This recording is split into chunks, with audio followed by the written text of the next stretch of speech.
Yu Zhetong's soul was stuck in the corner of the room, and just like a fly trapped in a sealed house, it could only randomly smash against the walls. Every time it thought it could escape, the dark liquid would force it back to its corner, causing it to be constantly weakened. Even though his soul grew weaker because of Han Li's repeated attempts at trying to cut him with his dagger, what really made him despair was the mysterious black liquid that was corroding his soul. Since the moment the black liquid touched his soul, Yu Zhetong had felt his life essence trickle away, feeble and powerless. It also tore away at the little magic power he had left, which was even deadlier. This prevented Yu Zhetong from performing magic, causing his casted magic techniques to fail repeatedly. It was as if he were completely restricted. "Why are you trying to kill me? Why?" Faced with Han Li's ruthless attacks, the ball of light that was Yu Zhetong released a howl filled with anguish, but Han Li did not care about Yu Zhetong's unwillingness to die. Not long after, Yu Zhetong became quieter as he gradually weakened until he was finally unable to emit a sound or show a hint of movement. Seeing Yu Zhetong's stillness, Han Li did not immediately stop his attack. Instead, he continued to observe the ball of light, which had dimmed until it resembled the weak flame of a candle. After a while, Han Li gave a cold answer. "I would never believe you, a person so despicable that you would easily and willingly swear a poisonous oath that condemned your family and ancestors to a gruesome death under heaven's wrath. If I did work with you, then I would following Dr. Mo to his death." With a chilling glare, he gave Yu Zhetong's flickering soul one last glance before turning around, and without hesitation, he swiftly pushed open the heavy door. With the door thrown open, a few sharp rays of sunlight shot inside and landed on the globe of light. Upon contact with the dying soul, the sunlight burned Yu Zhetong's last remaining soul force, causing it to turn into a curl of smoke that promptly disappeared into the air with a poof. With this, the last of trace of Yu Zhetong was cleanly wiped away from this world by Han Li. To say that Han Li knew that Yu Zhetong feared the light was not exactly true. He first thought of this idea when he recalled how Mo Juran, upon entering the room, quickly blew out several candles. If he did not remember this event, then he would still be hacking at the globe of light to no avail, causing an immeasurable worry to arise in his heart.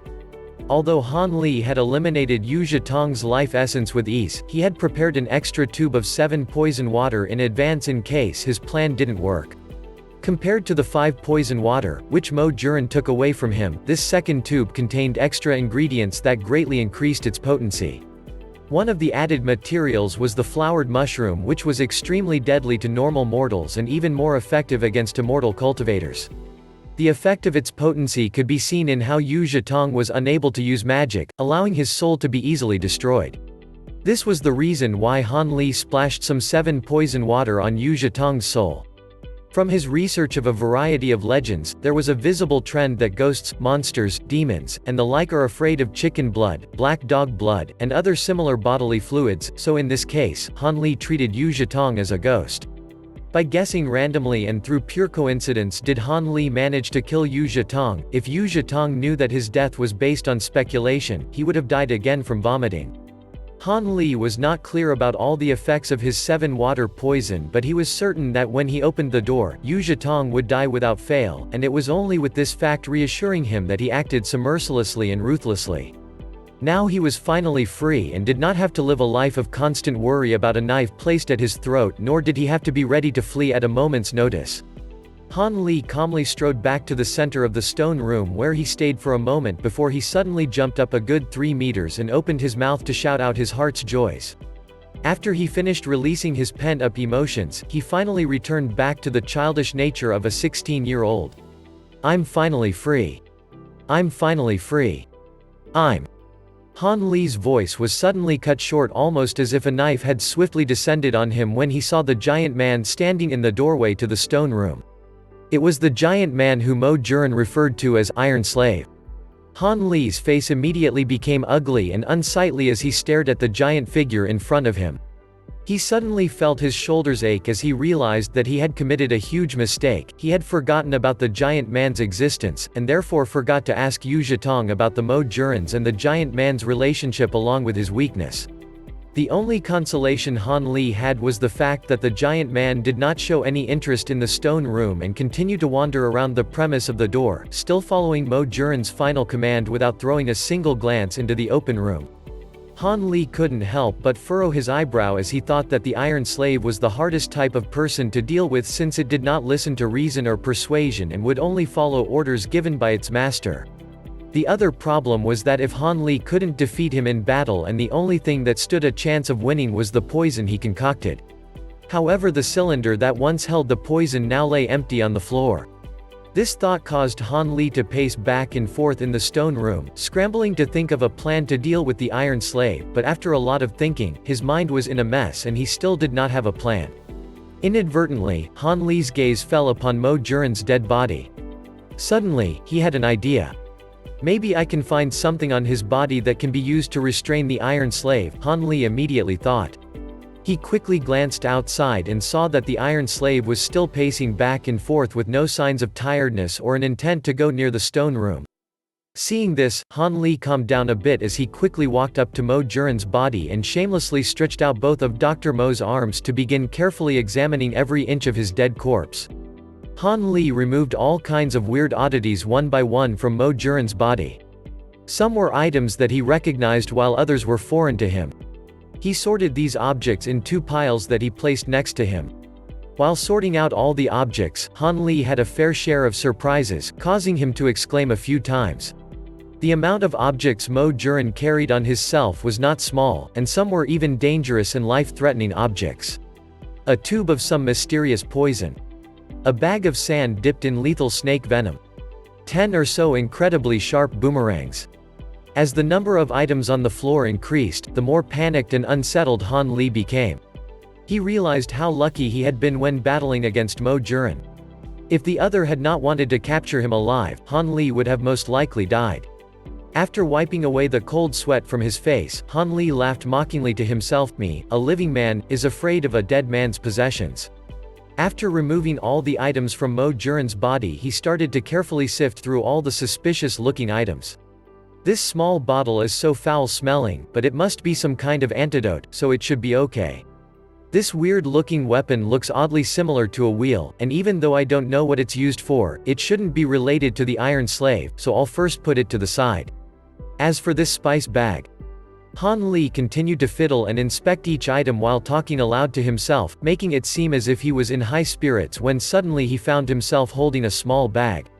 Within his hands was a normal-looking spice bag that, under normal circumstances, would not catch the eyes of others. However, Han Li knew that since it was on Mo Juren's body, it would not be anything but simple.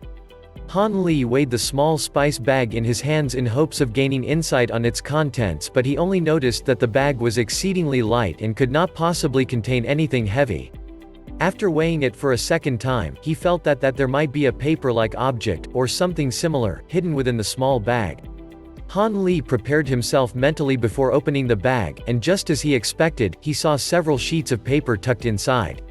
He glanced at the paper and noticed that it was written in Mo Juren's handwriting, which caused a heavy feeling to weigh down his heart. After briefly skimming the paper, he did a double take as he reread the note and realized that it was Mo Juren's personal will. Han Li felt bewildered, and due to his curiosity, he carefully read the contents on the few pieces of paper. After he finished reading, Han Li lifted his head upward and stared for a long time before releasing a heavy sigh. Furrowing his brows, he felt an extremely heavy weight descend over his heart. With his hands clasped together on the back of his head, he looked like an old man as he paced aimlessly. He would first walk 2 steps, then stop and ponder upon something. After realizing he couldn't fully grasp his thought, he would continue to pace a few steps before stopping once again to think. Just like this, Han Li continued to pace around, mimicking a donkey circling around Mo Juren's body. His face became unsettled. One moment it was bright red, and the next it would turn white, showing the raging emotions he felt within himself, unable to be pacified. If Li Feiyu saw Han Li's unstable mindset, he would probably mock him with loud ridicule. The reason for Han Li's change was Mo Juren's will, which left behind some extremely terrible news that left him with one of 2 difficult choices. Within the antidote for insect corpse pill that Mo Juren had previously given him was a rare type of poison that could only be removed by his family's precious warm young jade. Apart from this treasure, even legendary antidotes could not save him. Written on the few sheets of paper, Mo Juren's will clearly stated that the poison he used on Han Li was for the worst-case scenario that Mo Juren would die from failing to possess Han Li. So, in preparation of any unsettled business he might have after his death, he decided to include one final, simple exchange with Han Li in his will, allowing Han Li and the deceased doctor to benefit greatly. Mo Juren would be able to take care of any unsettled business while Han Li would be able to gain a large amount of wealth and an indescribable amount of benefits. As for whether Yu Zhetong would be the last one alive, Mo Juren did not give it a second thought. He only briefly mentioned him in his will, saying that Yu Zhetong was weak by nature and afraid of death, and although he was a bit smart, that was the extent of his current capabilities. Mo Juren also mentioned that even though Yu Zhetong was an immortal cultivator, he would never become anything great, and for this reason he was quickly disregarded as being the last person alive. Once Han Li saw this, he laughed bitterly in his heart at how Mo Juren did not predict that in the end, he would fall into the trap of the innocent-looking Yu Zhetong. If Han Li had not hit his real eternal spring arts cultivation level, he would most likely have ended up like Mo Juren, allowing Yu Zhetong to receive all the benefits. Of course, Mo Juren had also planned to achieve his fantasies of becoming an immortal cultivator by taking over Han Li's body. It seemed like no matter what kind of cultivator one became, one must not underestimate others.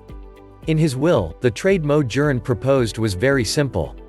He wrote that in a year or two, the poison would become effective. To remove this poison, Han Li must make a trip to Mo Juren's home. Mo Juren had wives and daughters, along with a decently sized business. He had made arrangements for them before he left, but he feared that if he were absent for an extended period of time, his enemies would have evil intent against his family. For this reason, Han Li must rush to protect his wives and family members before the situation escalated and preferably help them escape from the bloody world that is Jiang Hu so that they can live a normal life without want. As a way of compensating and removing any of Han Li's suspicions, Mo Juren's will betrothed one of his daughters to him and gave him a dowry of 1/2 of all his assets along with the young jaded treasure. Before Mo Juren left, he had given the precious jade to his wives for safekeeping and also explicitly told them that it was to be used as part of their daughter's dowry, so even if Han Li did not want to wed his daughter, he would be forced to. Of course, Mo Juren clearly pointed out that his enemies' clans were very large and influential. They also contained many cultivators. The sheer number of members made it hard for the clans to supervise and control all of their members, and with Han Li's current abilities, he wouldn't be capable of dealing with them head-on. For this reason, he specifically prepared 2 false identities for Han Li and carefully hid them in a secret location unknown to anyone besides Mo Juren. Furthermore, he even left behind a token belonging to Mo Juren and a handwritten letter. At the same time, he also left a list of names that clearly stated his trusted aides, those he suspected of plotting against him, and the names of his enemy clans within his letter. He also wrote out several things Han Li must take note of. Finally, to express the sincerity of his will, he even left behind how to control and summon the Iron Slave and the Cloud-Winged Bird. What caught Han Li's attention was how Mo Juren vaguely pointed out the fact that the Iron Slave was actually a soulless corpse whose soul has already entered the cycle of reincarnation, as if to make him not feel unwell. These words caused Han Li to be at a loss. Did he really seem to be of the overly emotional sort? However, even without mentioning the poison within his body, when Han Li was faced with such great riches, he had felt rather tempted. Han Li had always been sensitive to money and was therefore very interested in Mo Juren's proposal. As for the betrothal to Mo Juren's daughter, Han Li felt an odd feeling well up within himself. He was around the age when he would experience his first set of romantic thoughts. Furthermore, he knew from Mo Juren's original appearance that his daughter could not be anything but beautiful. But the risk he faced was no small matter. If he was not careful, he might end up having to pay with his life. Mo Juren's enemies are not simple characters. Mo Juren had carefully constructed a watertight plan to take care of any unsettled business, using the chance to start a new life filled with beautiful women and immense wealth as a collective incentive in order to tie Han Li to Mo Juren's family, effectively mixing safety and danger together by forcing Han Li to swallow this honey-wrapped poison pill. TL, honey-wrapped poison pill, means a situation that looks appealing but contains many hidden dangers. Han Li paced around the room several times before stopping. Should I accept Dr. Mo's deal right now, or should I wait? I'm absolutely sure there is no cure before making my decision. Han Li was helpless, unable to come to a conclusion. Then, he looked outside at the Iron Slave and thought back at the unintelligible chant left behind at the end of Mo Juren's will. A sense of curiosity rose within his heart as he prepared the steps to control the Iron Slave. Han Li bent down and retrieved from within the pile of items a brass bell small enough to fit in the palm of his hand. The brass bell was delicately crafted with harmonious proportions that made it look pleasing to the eyes. With one glance, he could tell that it was the work of a skilled artisan. The only difference this bell had from an ordinary one was the bell frame, which had faint traces of blood stains, making it particularly eye-catching. Han Li carefully inspected all the features of this so-called soul-guiding bell. From its surface, he was unable to see what was so special about it, but by following Mo Juran's instructions, he could control the frightening Iron Slave. Such an object was inconceivable. Han Li held onto the small bell with his left hand and a dagger with his right hand. Slowly and cautiously, he walked out past the stone door and approached the Iron Slave. When he was 20 feet away from the large man, he stopped walking, unwilling to move any further. If he moved even 1 foot closer, he might not be able to protect himself from any accidents. At this moment, the Iron Slave was standing straight with his back faced towards Han Li. Dang! A crisp and clear sound rang out from the bell after Han Li used his dagger to softly hit the copper bell. Han Li briefly wrinkled his eyebrows. The sound was the same as that of a normal bell, so how could it possibly control the Iron Slave? His heart wavered slightly. His body shrank down a little as he prepared himself to run back to the stone room at the first signs of failure. Hearing the ringing from the bell, the Iron Slave's shoulder shook almost imperceptibly. Seeing this reaction, Han Li felt delighted, and he quickly continued to strike the bell. Dang! Dang! The bell sounded out in quick succession and the Iron Slave's body shuddered accordingly until even his walking became staggered, unable to stand firmly, causing him to finally fall face down on the ground, unconscious. The Iron Slave's immense body, upon impact with the ground, unsettled a large amount of dust that caused the unprepared Han Li to sneeze consecutively, making him look battered and dirtied. But at this time, Han Li could care less about his appearance. He quickly pounced on the Iron Slave and reached his hands out to tear away his cloak, revealing a bloated face that shocked and absolutely horrified Han Li. Han Li forcefully endured the uncomfortable feeling within his heart, unwilling to continue to inspect the Iron Slave anymore. Using his dagger to lightly cut open his own wrist, Han Li allowed some of his blood to flow out unobstructed, dripping onto the Iron Slave's face until his face was completely smeared with blood before Han Li found a clean strip of clothing to tie around his wrist in order to prevent further bleeding. Then he calmly stood to the side to watch the Iron Slave's reaction. Then, strangely enough, all the blood on the Iron Slave's face slowly sank into his skin without a single drop left behind, causing Han Li, who was watching off to the side, to be dumbstruck to the point where he was oblivious to the fact that he exerted too much pressure on the wound, causing fresh blood to seep out of underneath the cloth. Once the blood was completely absorbed, the Iron Slave opened both eyes and slowly got up. He looked incapable of speech, both his eyes seemed lifeless, without a trace of emotion. But when the Iron Slave turned his head to look at Han Li and their eyes made contact, Han Li heard a wang sound within his mind. A strangely foreign yet familiar feeling arose within Han Li's heart, almost as if something foreign suddenly appeared within his heart. This feeling was like a pet he personally raised, constantly revolving around Han Li, longing for its name to be called out. Wang equals onomatopoeia for buzzing or droning. Han Li was surprised but immediately calmed down because he saw that the Iron Slave's once rigid and deadpan face was now filled with complete obedience. Seeing this gave Han Li the feeling that he was able to control the Iron Slave's fate. It was a fascinating and novel feeling. Han Li suppressed his pleasant surprise and calmly gave the large man a command to test his limits. "Go and tear that stone wall for me." Without saying a single word, the Iron Slave walked over to the stone door with a few large strides, raised his 2 fists together above his head like a large hammer, and with 3 to 5 strokes smashed apart the door.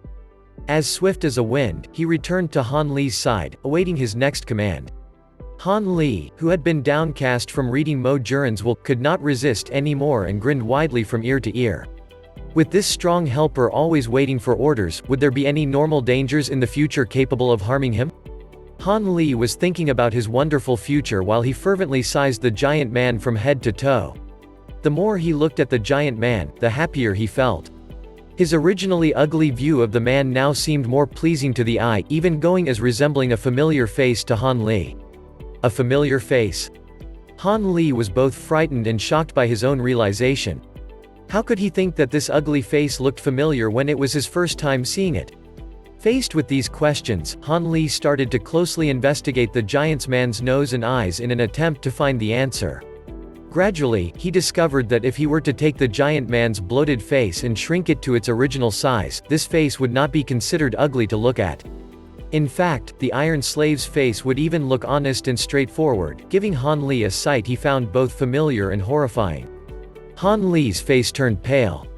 After half a day of silence, he reached out both hands to gently touch the giant man's face. "Brother Jiang, is that really you?" His words sounded downcast, making him appear to be tranquil. The face he had pieced together was remarkably similar to that of his good friend, Zhang Tai. Thinking back to Dr. Mo's last few ineffable words, Han Li was completely sure that the giant man and Zhang Tai were somehow closely related. Was it really as it was described in the letter? If the giant man was made from Zhang Tai's empty body, then his soul was already long gone. But how did his body become so huge and frightening? Han Li used his hand to feel the giant man's body temperature while staring into his lifeless and inarticulate pair of eyes. Within his heart, he was trying to guess all the bitter experiences Zhang Tai had experienced. Dr. Mo had most likely colluded with Yu Zhetong to kidnap Zhang Tai, away of the armored elephant practitioner, giving the false pretense that he left and tricking the numerous eyes and ears within the Seven Mysteries sect. Then, they secretly used some kind of magic technique to remove Zhang Tai's soul, causing his body to become as grotesque as it was now. The effects of their technique were similar to that of the backlash from cultivating the way of the armored elephant. Han Li's guess was not very different from what had actually transpired. After administering his test, Dr. Mo suddenly had the idea of combining the way of the armored elephant with Yu Zhetong's corpse refining technique to create a group of subservient and powerful puppets that could sweep across Jiang Hu. However, he was only able to create this one soldier who Dr. Mo treated as his treasure. He usually kept the Iron Giant hidden somewhere at the bottom of the mountains, and the only time Dr. Mo took the Iron Giant out of hiding was when he returned to the mountain. But Yu Zhetong was not the least bit interested in this dubious reanimated corpse. In fact, he even snorted disdainfully because when he still had his body, he had been capable of using qi to deal with these kinds of reanimated corpses without much difficulty. In addition, this animated corpse was incomparable to the high-ranked reanimated corpses of cultivators. As a result, it was only useful in the mortal world. The only positive side was that the materials were easier to gather, the process of refining was simpler, and anyone with a little bit of internal qi could use this technique. After a while, Han Li removed his hand from the giant man's face and turned his unsettled eyes away from his body. His gaze landed upon the destroyed stone door, his mind still in a daze. In that moment, he felt his heart grow cold, not because of Zhang Tai's situation but rather because of his own cold and detached attitude.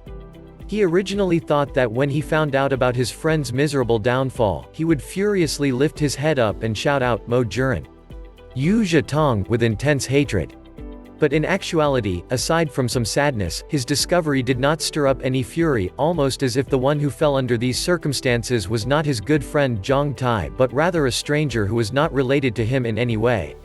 Was it because he knew that the Zhang Tai in front of him was only an empty shell and not the Zhang Tai he once knew? Or was it because his heart had become too cold? Han Li's cold and detached behavior caused fear to manifest in his heart. He realized right then that he had changed too much to the point where he was foreign to himself. Han Li finally awoke from his stupor and looked at the giant man with eyes filled with turmoil, unsure of how to address him.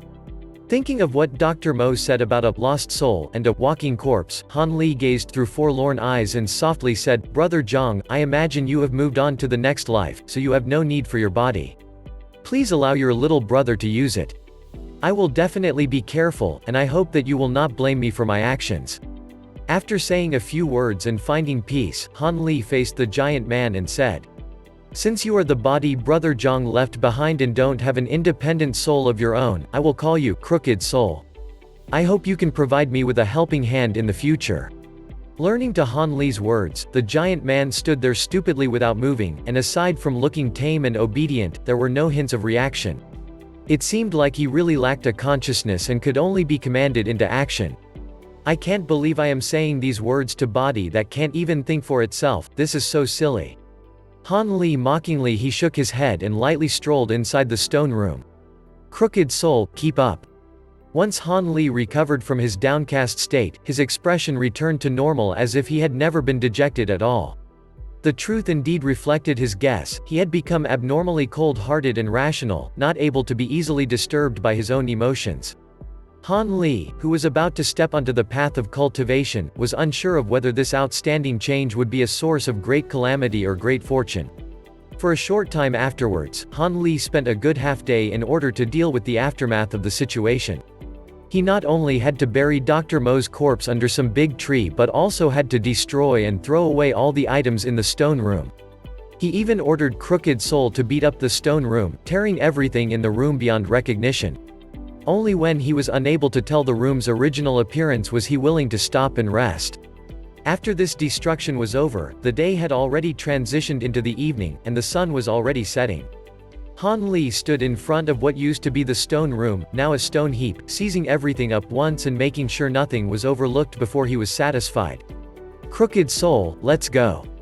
We still have several matters to take care of tomorrow. It's a pity you don't have a conscience and can't open your mouth to talk, otherwise, I would have someone I can discuss with, which would help make things proceed more smoothly. Under the illumination of the setting sun's fiery red glow, Han Li dragged along a slender and tall shadow. While walking, Han Li constantly talked to the giant man, whom he referred to as Crooked Soul. At last, he found a companion to whom he could confide in without the fear of being complained against. Crooked Soul's expression was cold and detached, making him similar to that of the leader of a neighborhood gang. After arranging a hiding place for Crooked Soul, Han Li returned to his own dwelling. Once inside his house, he acted like a man who hasn't returned back home in a long time, touching and rubbing the chairs and tables, looking everywhere, and talking to himself. Ah, today was an extremely long day. It seems like this day was longer than the first 10 years of my life. Abandoning all of his worries, he came crashing down on his bed, covered his head with his pillow, and began falling asleep. He was very tired. He could not bear the mental and physical exhaustion. But being able to live is truly wonderful. He couldn't help thinking this, and as he entered into sleep, the corner of his lips lifted up in a slight smile.